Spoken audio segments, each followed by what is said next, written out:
بسم الله الرحمن الرحيم جمعة وناكسن داوديال مeel kastoo aad dunida ka joogtaan iyo suulbood nala socotaan halkani waa shabakada wararka ee shacabka TV oo idin soo gudbinaysa wararkii ugu dambeeyay dhacdooyinka Soomaalida iyo caalamka intiisa kale akhbaaraadka xiisaha badan ee waqti xaadirkani aan idin hayno waxa ugu waaweyn shacabka Soomaaliyeed oo mar kale dalbaday in talada dalka uu dib ugu soo laabto madaxweyne Maxamed Cabdullaahi Farmaajo iyadoo oo sidoo kale la xaqiijiyay taageerada madaxweynaha in waqtigani ay aad ugu sareyso 2017 waxaanu eegi doonaa dalabka ka soo yeeray qaybaha kala gedisan ee bulshada Soomaaliyeed Mareykanka mar haddii uu soo burburiyay dalalkii bariga dhexe sida Iraq, Suuriya, Falastiin, dalalkii Afrika sida Liibiya, Suudaan, Afrikada dhexe iyo wadamo kale oo caalamka kamid ah imanka hadafkiisa wuxuu yahay in uu burburiyo dalalka Itoobiya iyo Soomaaliya xilli la og yahay taageerida kooxda Tigreega ee Mareykanka uu sameynayo wararkii ugu dambeeyay ayaan eegi doonaa dawladda Turkiga oo soo saartay gantaalo cusub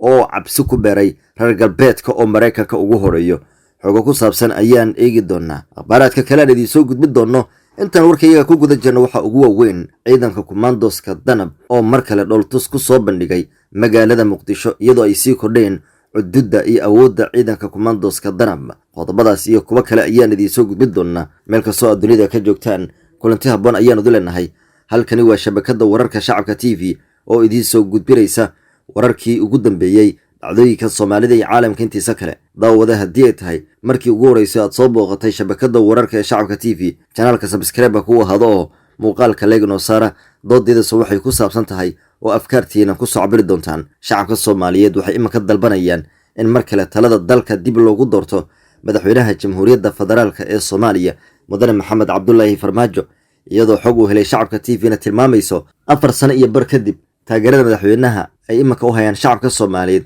inay tahay mid ka sii sare kacday marka loo eego 2017 haddaba muwaadin su'aasha ku weydiinana ayaa ah adigu ma ka mid tahay shacabka Soomaaliyeed ee jecel dib u doorashada madaxweyne Maxamed Cabdullaahi Farmaajo ma saamisan tahay fikirka in taageerada madaxweynaha Jamhuuriyadda Soomaaliya mudane Maxamed Cabdullaahi Farmaajo ay waqtigani ka sareyso 2017 wayna sidaasee haddii aad noo soo gudbinaysaan wixii macluumaad barnaamijyo gaar iyo xogo kaleba waxaad la xiriiri kartaan xafiiska wararka shacabka TV qaybtiisa magaalada Muqdisho adiga oo garaacaya WhatsApp-ka Soomaaliga #3936634 waa number Soomaaliya #3936634 lambarkaasi WhatsApp-kiisa ayaad nagu soo hagaaji kartaan wixii macluumaad iyo barnaamijyo gaar ah imanka aynu guda gallo wararkaas oo faahfaahsan macadka barashada iyo xafdinta quraanka kariimka ee qolkii eebe nurulfurqan.com waxa uu bulshada Soomaaliyeed ugu bishaareynaya in qaab fudud oo casri ah lagu bari doono quraanka kariimka qolkii eebe iyo xafdintiisa haddaba wixii faahfaahin kala xiriir nambarka shaashada idinkaga muuqdo halkaad booqan karto website-ka nurulfurqan.com iyo WhatsApp-ka +25 madaxweynaha Jamhuuriyadda Federaalka ah ee Soomaaliya mudane Maxamed Cabdullaahi Farmaajo oo wali xafiiska jooga muddo 5 sano kadib waxa aad loo saadaalinayaa in uu ka taageero badan yahay marka la eego 8 February 2017 iyadoo ay soo ifabaxayaan taageero xoogan oo shacabka qaybihiisa kala gedisan u sameynayaan madaxweynaha Jamhuuriyadda ee wili talada dalka hogaaminaya Maxamed Cabdullaahi Farmaajo ayaa 4 sano iyo bilooyinka ee la soo dhaafay siyaasad aad u wanaagsan ku hogaamiyay gudaha dalka haddii ay tahay siyaasadda gudaha iyo tan dibadda taasi oo ka turjumaysa wadan jaceylka qadiyadda qaranka Soomaaliyeed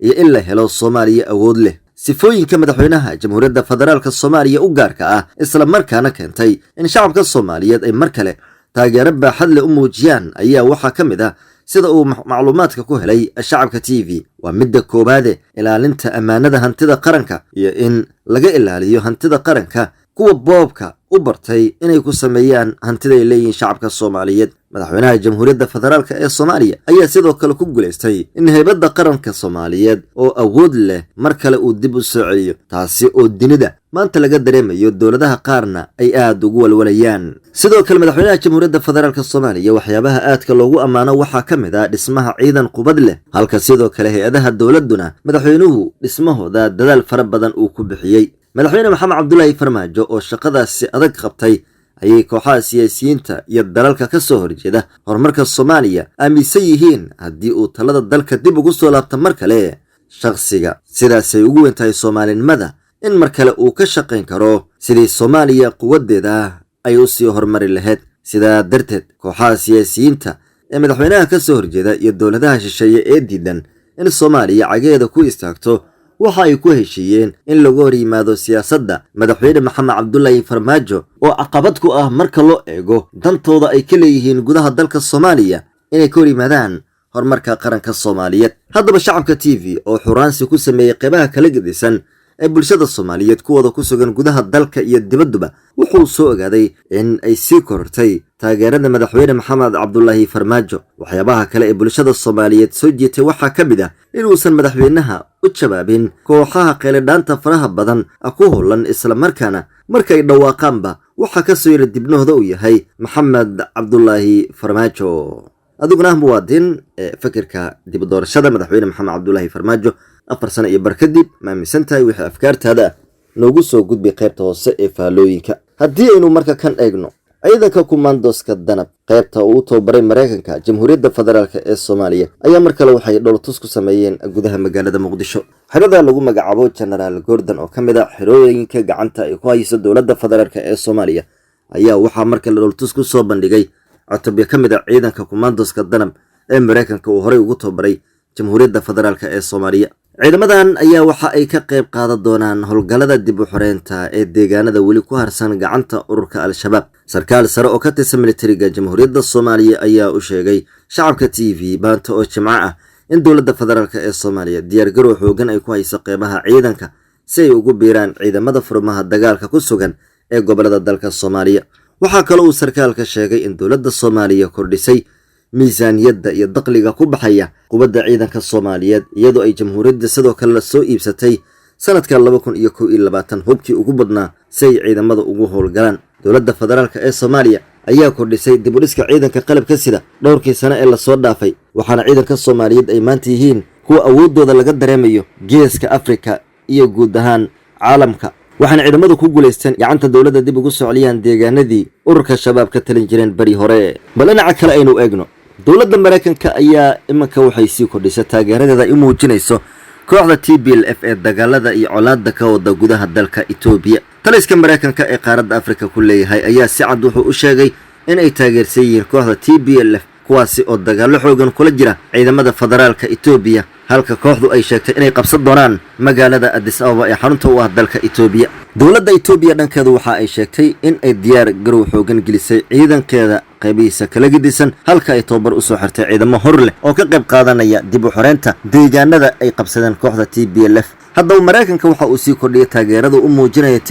Tigreega sida la ogyahay waa cadowga geeska Afrika uu leeyahay. goobaha ay ku soo wajahayeen waxaa ka mid ah dhanka Soomaaliya. Mareykanka horey wuxuu u soo burburiyay wadamo dhowr ah oo ay ka mid yihiin kuwa bariga dhexe iyo kuwa Afrika. tusaale ahaan haddii soo qaadanana waxaa ka mid ah Suuriya, Ciraaq, Falastiin, halka Afrika marka aynu eegno Liibiya, Suudaan, Afrikada dhexe iyo wadamo kale uu cagta soo mariyay imankana Itoobiya uu burburinayo. haddii Mareykanka uu Itoobiya ka soo takhaluso waxa aanay shaki ku jirin in uu Soomaaliya sidaasi oo kale fowdo iyo fidna kaga dhex kicin doono si ay u burburto. imankaba kama marna Mareykanka dhibaatooyinka siyaasadeed ee ka jira gudaha dalka Soomaaliya. hase ahaatee waxa uu awoodiisa isugu geeyay dhinaca dalka Itoobiya. maxay tahay sababta reer galbeedka oo Mareykanka ugu horeeyo u taageereen fowdada ka socota dalka Itoobiya oo la safteen kooxda TPLF? Itoobiya oo markii ugu horeysay oo nin islaam ah uu hogaamiyo. hase ahaatee waxaa sidoo kale uu Mareykanku maalgeliya faafinta diinta Kirishtaanka iyo diimaha kale islaamkaan ahayn ee gudaha dalka Itoobiya lagu dhex faafiyo. Itoobiya ayaa ka mid ah wadamada Afrika ee dadka ugu badan ay yihiin kuwa aanay islaam ahayn. sidaa darteed waa mid ka mid ah qorshayaalka Mareykanka ku qasbay in uu taageero dhibaatadaasi ka horsan dalka Itoobiya. warkii aad kala socoteen daawadayaal shacabka TV waqtigani wanaga inta waad ku mahadsantiin daawashada wararkeena gobolba iyo goor kasta ku xirnaada shabakada wararka shacabka TV. wayno qeybaha kale ee wararka jaalayaal nabadgelyo jimco wanaagsan ayaanu dilanahay. afkaartiina noogu soo gudbiya nambarka Soomaaliga WhatsApp-kiisa #3363634 nabadgelyo. aniga waa tagi waxaana sababsaday gaajo iyo nafaqo daro hanuun aan u haysan unshigan aan kanin ku gato anigoo sidaas ah ayaa haddana anigoo saas aruurtan isugaysa waxa ummadda Soomaaliyeed ka codsana aniga waa tegay aruurta saliib badbaadiyo si ay wax iigu taraan markaan qabriga galo. walaalayaal diin halii baro una halii siiyo halii tarbiyeeyo dayacaada haliiga baxsho. waxaan ahay aabe Soomaaliyeed gaaji ima alluul ay hayso xoog ilmihiis waxa ku taraan aan haynin. aruurtaas yaryariista ah halaga ejersado waa aruur Soomaaliyeed dalka iyo dadka walaha u tirayaan. ilaahow aruurtayda qofkii u gargaaro ilaahow u gargaaro. murugta adiga haddii haysa beriga